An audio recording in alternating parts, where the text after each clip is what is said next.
let's have a chit chat on things that we need to stop accepting as normal in 2024. Okay? This is going to be good. So I'm going to have to, there's so many things that I'm so over and that people out there are saying are normal and they're not, that I'm breaking this into 3 parts. So this is part 1 of the 3-part series of things that we need to stop accepting as normal in 2024. Let's dive in. What up, my butthole breathers? How are you doing in week 2 of 2024? You feeling it? Do you even know what day it is? I don't right now. It's just been a whole whirlwind with getting back. My husband and I finally took our trip that we planned for 2020 and booked it, paid for half of it, and then obviously we don't need to even go there. But we were finally able to go finally in 2023 to Chile. And I'm going to talk about, as we're doing the 3-part series, I'm going to tell you a little bit about the trip. We basically went to 3 different parts. So this goes right along with it, with fun. So we left, of course, it was funny. You know how things always work out at some way, even if you sometimes you got to go through some shit to get to the end, and sometimes you think things got canceled for the worst, whatever. But I woke up, we were supposed to have, I think, an 8 a.m. flight or something. And I got a text message. I set the alarm for 4:30. Woke up, I got a text message that our flight was delayed an hour. We were supposed to go to Chicago first. And I'm like, oh my gosh, we had no wiggle room time. So luckily, they were super helpful. And they're like, why don't we just put you on a different airline, get you to Miami directly, and go from there. And it actually was like, yeah, that was awesome. That's one less flight in the long run. That's what we did. Made it. Got to Santiago. And we were there 2 nights just to recover from the travel and just chill out. I started reading a book. You know how I love reading. I don't know about you. And if you love reading, please send me some of your favorite books. I'm a big Colleen Hoover fan, but right now I have it right here. I was reading the second one of this one. If you're on YouTube TV, please subscribe. We're going to hang out because I like to talk to you you're right here.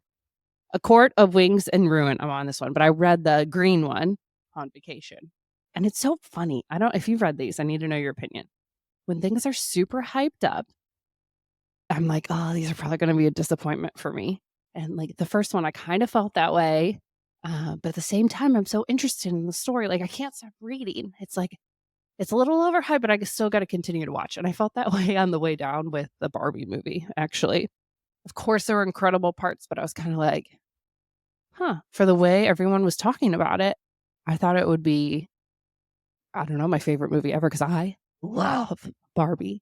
I played Barbies growing up. My sister and I took over the whole basement. I'd play for hours at a time. Dream. I used to have 5 careers as a Barbie. I mean, we'd cut their hair. We'd take them to the pool, which was the sink. I don't know about you, but I was obsessed with Barbie. So the movie was great. I still liked it. I'm so glad I watched it, but but that's where I got the idea for this. If you remember, at the end of the movie, she goes on and on about if you're a girl, you have to do this, but not this. And you're so sick and tired of it and blah. And it was incredible. And that's why I was like, yes, what are these things that everyone says is normal, or they joke about, or they're like, oh, just because you're this, of course, that's just normal of getting old. And guess what? They're not normal. And we've normalized them for society and just blown them off. And it's really your body telling you what's wrong and to listen. And you might need to change a few things. And we don't like to listen to that. We just want to take this simple pill, pop it in, and let it do the work for us because we don't want to do the work. We don't want to do hard things. Why is that? And just like you don't want to change something until you're forced to or scared shitless into it. It's just so messed up, human psychology. So today we're going to dive in a couple of these things that are not normal and we're freaking over for 2024. Can I get a hell yeah? Yeah. Okay. Chronic fatigue. That is number 1, and I can so relate to that. Chronic fatigue, low libido, brain fog, and bloating. Those are the ones we're going to talk about today. So chronic fatigue, brain fog, low libido, and bloating. Sorry, I didn't mean to flag you off right there. I was just going through the numbers. So let me tell, I'm just going to get real vulnerable, this personal story. As a doctor who treats celebrities and professional athletes, I'm flown around to do consults and for people to get my opinion. People fly into Nashville just to have appointments with me or my clinic. Athletes come, rehab, and live here in their off season. So, and that's not, the only point I'm trying to make is this, what I'm about to tell you happens to me too. I'm not, just because I'm a doctor, just because I have a clinic like that, these things still happen to me. And it's wild because this is going on every day, all day for everyone. So actually, in 2020, I started feeling really bad, like really bad and totally not myself. Like I am this happy, bubbly, go, go, go person. And I was just like, did not want to do anything. It was like pulling teeth to like be myself. And I was just like, man, I keep feeling off. And it just like, it worse. And no matter how much I slept, I was so tired. No matter how healthy I was eating, I was down to like vegetables and meat for a while, nothing. And I was still bloated. It was just, and like, don't even touch me, don't even look at me. And, I thought it was, oh, I just treat people all day. So that's why, and the brain fog, I'm like, what did I just say to that person? Like, I know I'm thinking, like, I'm in the grocery store and I'm like talking to the cashier, asking how their day is. And I can't, like, I'm just almost swimming in a fog. And I felt like I was still sleeping. So I go to a new gynecologist because my amazing one retired. And I'm telling him all these symptoms. And I was just like, okay, so I'd really like this blood work done while I'm here, blah, blah, blah. And I told him the things I wanted done because sometimes you have to ask for what you want, people. And did the exam, all the things, sat back up. We were chatting after, and he puts his hand on my shoulder and goes, I'll run the blood work, I guess. But it's just anxiety and depression you have. Like, what? What? It's just anxiety and depression? That's what you're going to tell me. You haven't even looked into this. You haven't even run my blood work. I mean, you've been with me for 5 minutes and that's your. Do you want a pill? Do you want an anti-anxiety pill? Which there is nothing against that. Okay. I've been on anti-anxiety before because it was so bad, but I'm not in a place in my life right now where I want to be. I know that anxiety and depression, even if it was that, there are other things we need to look around and see. If I was struggling with that, I would want to look, okay, what's my inflammation levels like? What is my gut like? Do I have a bacteria in there? Is there viruses? What's my like gut biome telling us? Because your gut influences your mood. Let me say that one more time. Your gut influences your mood. So if you have chronic inflammation and your gut is a mess, you're going to feel it in your head. Brain fog, anxiety, depression, headaches. The list goes on and on. We've known this from research for so long. It is just, we all are resistant to change, right? So there's all these things before I would accept that that was the final diagnosis. Because to me, until proven otherwise, those are the symptoms of something bigger going on. So I was gaslit in the medical community, and that's what I'm in for. So I myself, as a doctor, was gaslit. It happens everywhere. Now, he could have had a really bad day. He could have been, dealing with something personally. Like, I'm not holding against him, but it just happens. And we have to continue to fight for ourselves and advocate for ourselves. And so got the blood work, went somewhere else, got some more people on my team, and, started healing. And once again, I'm right. The anxiety, whatever, depression, all of it was bigger picture of what was actually going on.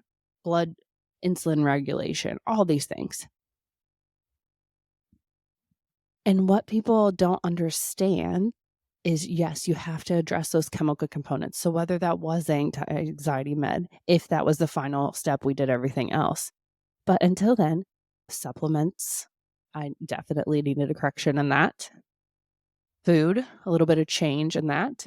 But then we also got to look at the mindset component. Where was my mind at? I mean, every day, like I already expected to be tired. So I just like fueled it and just kept telling myself how bad I felt. What were my workouts like? I was doing HIIT 6 days a week, which HIIT are great workouts. But for where I was at in my health journey, I needed to back off. And then had to get deeper. What were some of the other symptoms? And I had some pelvic floor reoccurrence. I mean, pop back up, which I am so excited. Oh my God. We officially launched. Are you ready for this? Are you ready for it? The Pelvic Floor Fix Tickle Me Pink Edition, just like my nails.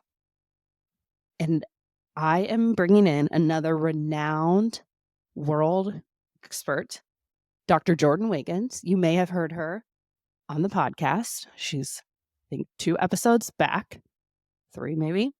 And we were diving into hormones and everything. And she is one of the people that has helped me tremendously. And we were talking and, what I do with, the musculature, the nerves, the fascia, putting it all together in the global pattern and how that works with your mind and your nervous system and everything else. And then what she does so well is the hormone component. And then this whole other libido component. And we're like, you know what? We should team up and do a 5-week program together. And that's what we're freaking going to do. So the Pelvic Floor Fix, Tickle Me Pink Edition, the link will be in the show notes. And what this is a 5-week program. And you're going to have access to us like office hours. And it's going to be like a group message chat thing. And you can ask us questions. Then we're going to have weekly trainings. And then I was like, let's just throw in at the end. Because you know what I would have liked growing up, if I would have thought about this, is like a time to sit down with some doctors and just ask them questions. So we threw in a bonus week. And it's just going to be pure, like we're going to do some advancement of the stuff we teach you, but we're going to sit down and chill and have a chat and just talk to us. What do you need to know? What can we help you with? And this is really going to be insane. And I have goosebumps talking about it. But the sad part is we can only take, I forget the number, to be honest, but not many, because we already have completely full schedules. The fact I'm even adding this on is kind of crazy. But I just have such a passion about this. I want to help you guys and help your friends and family and whoever else needs this. Like, get some answers and get on track. And actually, for 2024, make that change and like commit to it. Only 6 weeks. So, link is in the show notes. I can't wait to see you there. Email us, DM us with any questions you may have. But the Pelvic Floor Fix, Tickle Me Pink Edition. So those are some of the symptoms. We are over for 2024. Also, I said like the nutrition component, there's also a nervous system component. Like if you can't regulate your nervous system and you're constantly stressed, your body is going to be in a state of contraction. So you're going to be like so tight and not even know it. Like, do some of you sleep in a ball or like with T-Rex arms? Like you wake up and you're like, I have carpal tunnel, but it's only, it wakes me up at night. That's not really carpal tunnel. That is like, we need to, yes, look and analyze. Is that something coming from your hand? Is it a nerve entrapment in your elbow? Is it coming from your neck? Is it your brachial plexus? Oh, how's your serratus activating? Is your shoulder joint centrated? All of these things is just make sure it's not a referral from somewhere else. But then why are you sleeping like that? What is your nervous system doing? Are you stressed out while you sleep? I mean, I've been like this. And if that's how it is, your body's not healing when you sleep. And I promise you're not getting good sleep, which is why you're chronically fatigued. You're bloated. You have low libido. I mean, all this relates. One symptom by itself is not just a symptom you go treat with, I don't know, like bloating. Don't go take Tums or Midol, whatever. Like, it's a bigger picture component, and that's what we need to put together here, and that is the goal. So this is part 1. And does anyone else have their Christmas tree up? Let me show you.